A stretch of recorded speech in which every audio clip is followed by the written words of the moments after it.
ഉത്തമ രാമഭക്തന്റെ സമ്പൂർണ്ണ ചരിതം.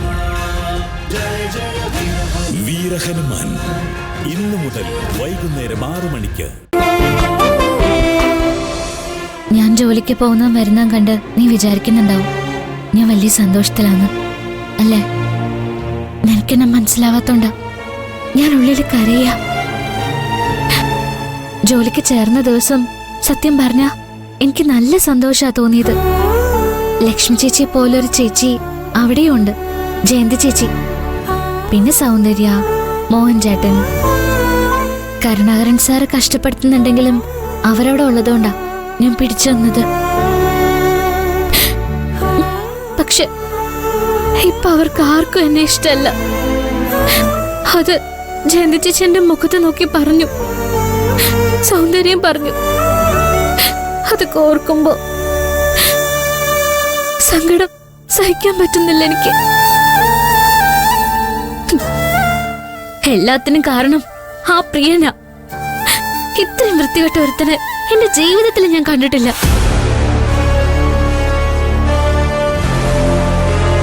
പക്ഷെ അവർക്കൊക്കെ ആ തെമ്മാടിയാ ഇഷ്ടം.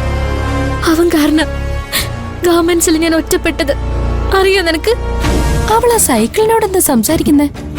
ആ സൈക്കിൾ എന്താ അവളുടെ അമ്മായി? അവളുടെ 1-2 നട്ട്സ് ഇളവി കിടക്കാന്ന് തോന്നുന്നേ. 1-2 നട്ട്സ് ഒന്നും അല്ല, അവളുടെ മുഴുവൻ നട്ട്സ് ഇളകി കിടക്ക. ആ സൈക്കിളിനോടുള്ള അവളുടെ സ്നേഹം കണ്ടപ്പോഴേ ഞാൻ പറഞ്ഞില്ലേ, അവൾക്ക് ശരിക്കും വട്ട. അവൾക്ക് ഒരു വട്ടുമില്ല. മറ്റുള്ളവരെയാ അവള് വട്ട് പിടിപ്പിക്കുന്നത്. ആ സമയത്ത് അവളുടെ 2 കവിളും മാറി മാറി പൊട്ടിക്കാൻ തോന്നും. എന്നായാലും ഞാനത് ചെയ്യും, നോക്കിക്കോ. എനിക്കിപ്പോ ജോലിക്ക് പോകാൻ തന്നെ ഇഷ്ടല്ല. വീട്ടിലെ കാര്യം ആലോചിക്കുമ്പോ വിട്ടിട്ട് പോകാനും മനസ്സ് വരുന്നില്ല. എന്ത് ചെയ്യണമെന്ന് ഇപ്പോഴും ഒരു പിടിയും കിട്ടുന്നില്ലടി.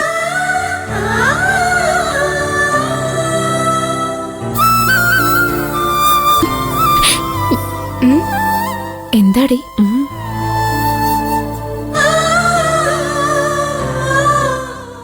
ഇന്നും കരച്ചിൽ തന്നെയാണോ?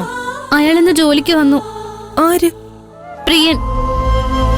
അയാളും ജയന്തി ചേച്ചിയും സൗന്ദര്യയും മോഹൻ ചേട്ടനും ഇപ്പൊ ഒറ്റക്കെട്ടാ. എന്നോട് അവരൊന്നും മിണ്ടുന്ന പോലും ഇല്ല. ചത്താലും എന്നോട് മിണ്ടില്ലെന്ന് ജയന്തി ചേച്ചി എന്റെ മുഖത്ത് നോക്കി പറയുകയും ചെയ്തു. ഞാൻ എന്റെ ലക്ഷ്മി ചേച്ചിയെ പോലെ സ്നേഹിച്ചതാ. അയാൾ എങ്ങനെയാ പുറത്തു വന്നത്? കൈലാസ് സാറ് പോലീസ് സ്റ്റേഷനിൽ പോയി സംസാരിച്ചു. ഓ, അവനെ പോലൊരു വഷളന് വേണ്ടി കൈലാസ് സാറ് പോലീസ് സ്റ്റേഷനിൽ പോയോ? അയാൾ ഒരു കുറ്റവും ചെയ്തിട്ടില്ലെന്നാ കൈലാസ് സാറ് പറയുന്നത്. അയാൾ ആ ഫോണും കൊണ്ട് പോകുന്നത് ഞാൻ എന്റെ കണ്ണുകൊണ്ട് കണ്ടതല്ലേ.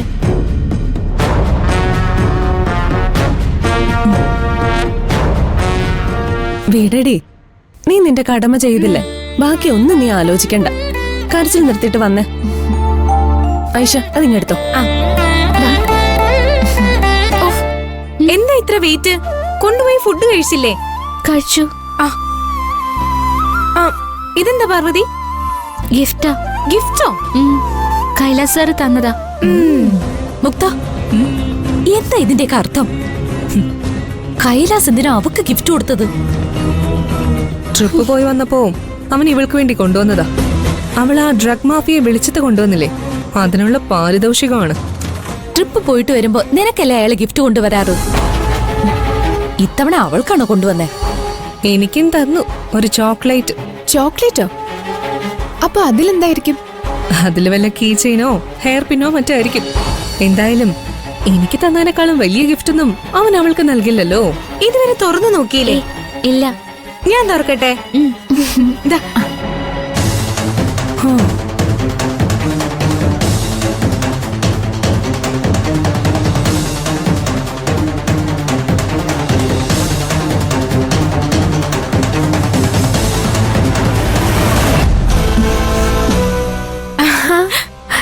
എടി വാച്ച.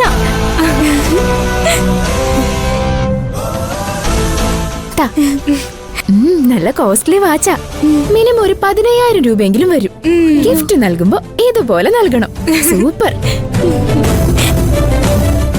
അല്ല, ഞാൻ ആലോചിക്കുന്നത് ഇതിന്റെ വിലയെ കുറിച്ചല്ല.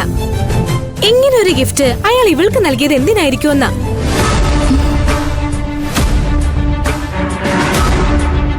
എന്തോ ഇല്ലേ മീര?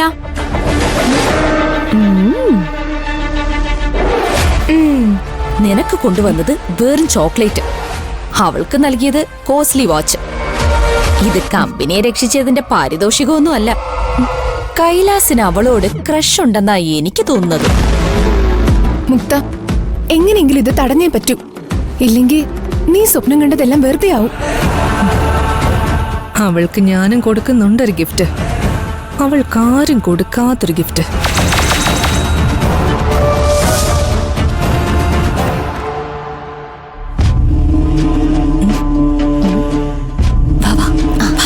വേഗം വാ.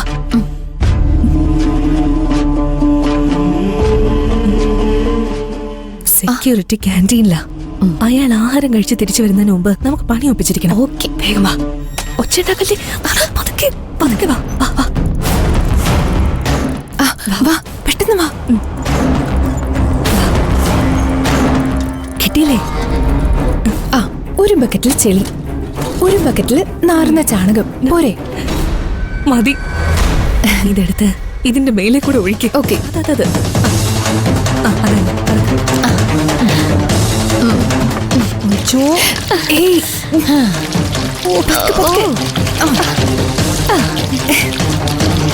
ഇനി അതുണ്ട്.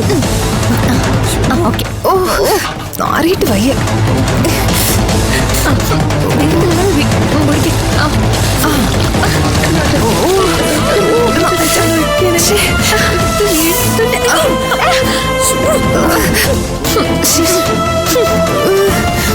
എന്തൊരു നാറ്റോ! നാറ്റക്കേസുകളെ നമ്മൾ നാറ്റം കൊണ്ട് തന്നെ നേരിടണം. ഇതാണ് ആ പട്ടിക്കാട്ടുകാരിക്ക് ഞാൻ കൊടുക്കുന്ന ഗിഫ്റ്റ്. മതി, ആ ബക്കറ്റ് എടുക്ക, വേഗം പോ.